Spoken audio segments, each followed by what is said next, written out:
Selamat pagi bagi Bapak Ibu, jemaat GKPA dan simpatisan dimanapun berada.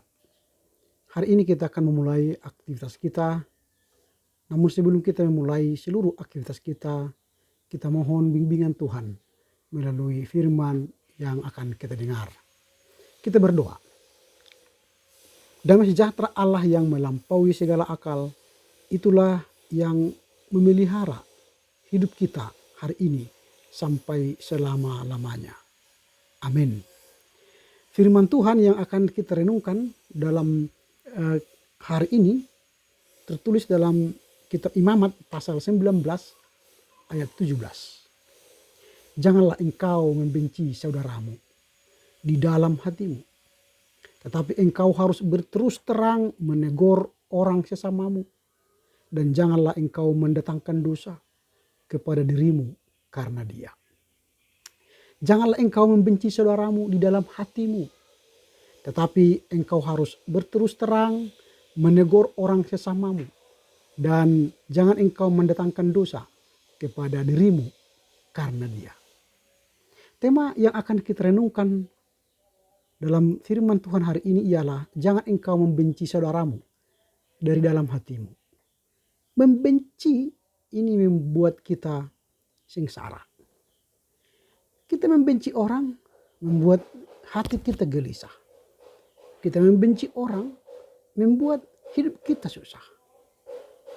Dia yang kita benci menjadi susah. Kita yang membenci juga menjadi susah. Kata benci artinya sangat tidak suka. Jika kita berkata saya benci penjilat, itu artinya saya sangat tidak suka dengan penjilat. Nah, kalau kita menelisik istilah benci dalam bahasa Ibrani dan Yunani di Perjanjian Lama dan Perjanjian Baru, kita akan menemukan kata satam dan sane dalam bahasa Ibrani yang artinya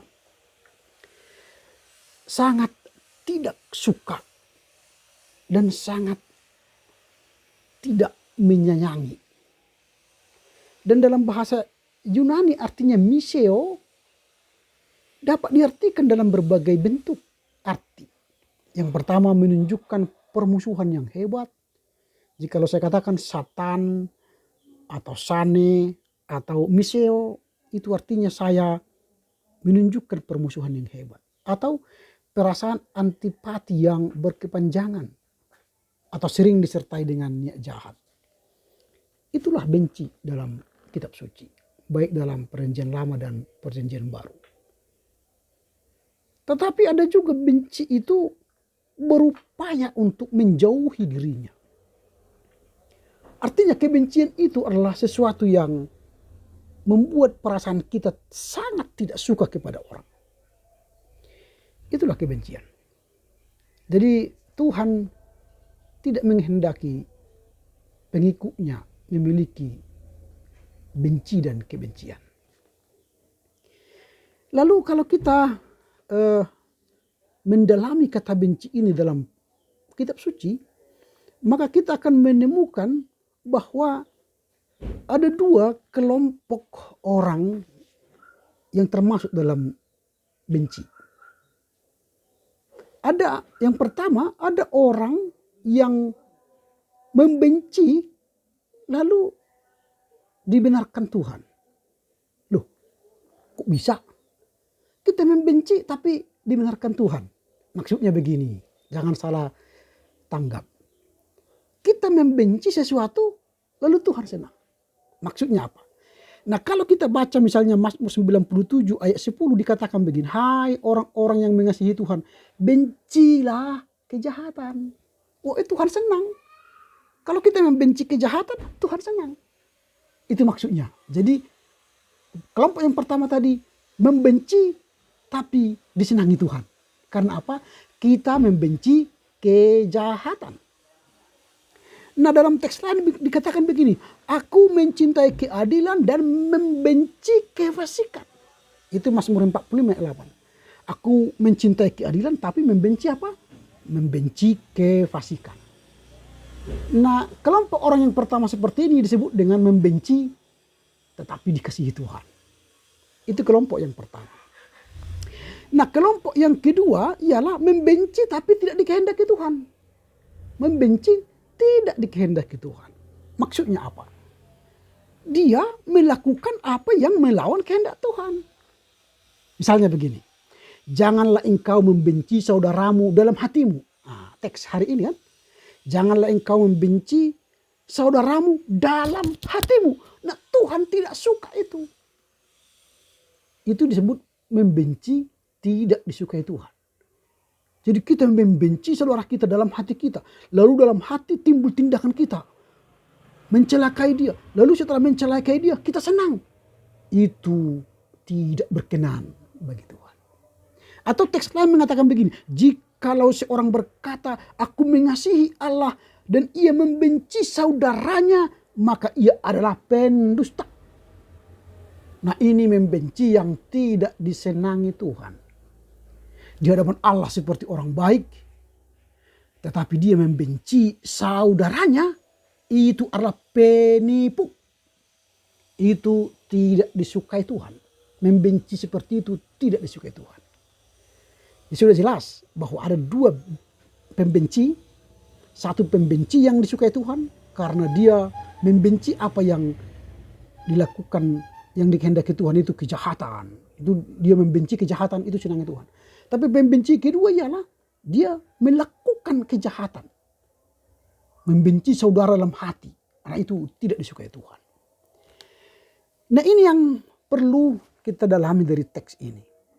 Sehingga kalau kita mencermati bacaan-bacaan dalam kitab suci, ada banyak Allah menyebut soal kebencian ini. Dia tidak suka dan bahkan membenci orang-orang yang melakukan kejahatan. Allah berkata, Allah membenci kejahatan. Amsal 6 ayat 16. Allah membenci penyembah berhala. Ulangan 12 ayat 31. Allah membenci ketidakadilan. Yesaya 61 ayat 8. Allah membenci penyembahan yang tidak sesuai dengan tingkah laku. Yesaya 1 ayat 14.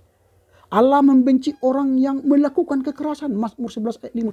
Dan banyak teks yang mengatakan Allah membenci orang yang melakukan kejahatan. Nah, sebab itu umat yang mengaku percaya Allah sewajarnya lah juga membenci kejahatan. Membenci apa yang Allah benci. Itu yang menjadi tema kita. Jadi janganlah kita membenci yang tidak dikehendaki Tuhan. Tetapi membenci apa yang dikehendaki Tuhan. Yaitu menjauhi kejahatan dan melakukan kehendak Tuhan. Tetapi kalau kita membenci tapi dibenci Tuhan, itu tidak baik.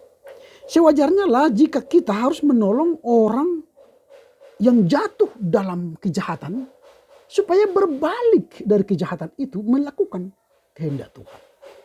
Itu yang baik. Makanya kita menegur. Kalau dikatakan dalam teks, janganlah engkau membenci saudaramu dalam hatimu. Tetapi, ini ingat. Tetapi engkau harus berterus terang. Berterus terang apa? Menegur orang sesamamu. Dan janganlah engkau mendatangkan dosa kepada dirimu karena dia. Jadi menarik. Sehingga kita harus menolong orang yang jatuh ke dalam kejahatan. Supaya dia kembali kepada kebenaran. Itulah sejatinya orang yang percaya. Artinya dalam membenci itu kita harus memiliki prinsip bahwa kita membenci kejahatannya, tetapi kita rindu dia kembali ke jalan Tuhan. Itu prinsipnya. Sama seperti Ayub, ketika Ayub dibenci oleh orang-orang yang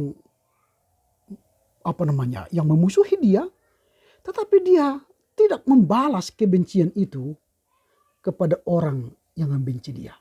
Ini sikap Ayub yang perlu kita tiru. Artinya dia tidak membalas kebencian yang orang lain buat kepadanya. Bahkan dia tidak bersukaria ketika orang yang membencinya jatuh dalam malapetaka. Itu yang baik. Sehingga kalau orang membenci kita, silahkan saja. Tapi jangan balas kebenciannya. Tapi tegurlah dia supaya dia kembali kepada Allah. Tapi ingat, jangan gara-gara dia membenci kita, kita jatuh dalam dosa. Itu tidak baik. Ini penting. Itu sebabnya Allah tidak pernah menginginkan orang yang jahat itu mati dalam kejahatannya. Tapi orang yang jahat itu, Tuhan rindu dia kembali kepada jalan yang benar. Itu sebabnya Yesaya 33 ayat 1 berkata, katakanlah kepada mereka, demi aku yang hidup, demikianlah firman Tuhan, aku tidak berkenan kepada kematian orang fasik, melainkan aku berkenan kepada pertobatan orang fasik itu. Aku berkenan kepada pertobatan orang fasik itu. Yang membenci Allah tidak dibalas dengan kejahatan. Tetapi Allah merindukan orang jahat itu berbalik dari kefasikannya. Ini penting. Sehingga ketika ada orang membenci kita, ingat, jangan balas kebencian itu. Dan jangan bersukaria kalau dia mengalami malapetaka. Tetapi tegurlah dia supaya dia kembali ke jalan Allah. Sehingga orang yang benci kepada Allah itu berubah menjadi orang yang mencintai Allah. Selamat melakukan aktivitas kita hari ini dengan motivasi. Jikalau ada orang yang membenci kita, sayangilah dia. Jangan balas dengan kebencian yang sama. Tetapi tegurlah dia. Supaya apa? Dia kembali ke jalan yang benar. Sehingga kita sama-sama beroleh keselamatan yang kekal. Amin. Kita berdoa. Terpujilah Engkau Bapa, karena kebaikan-Mu kami beroleh pengajaran bahwa membenci orang yang membenci kami tidak ada baik. Tetapi mengasihi orang yang membenci kami, tidak membalas kebencian mereka kepada kami. Bahkan kami menegurnya dengan hati yang baik supaya dia kembali menjalankan kehidupan yang benar di hadapan Tuhan. Supaya dia beroleh kehidupan yang kekal. Itulah sejatinya kehidupan kami. Mampukan kami untuk mengasihi orang yang membenci kami. Sehingga kami juga beroleh kehidupan yang kekal bersama dia. Kelak di hadapan-Mu. Terpujilah Engkau Bapa demi Kristus Yesus. Amin. Selamat beraktivitas. Tetap jaga kesehatan. Tuhan Yesus memberkati. Horas.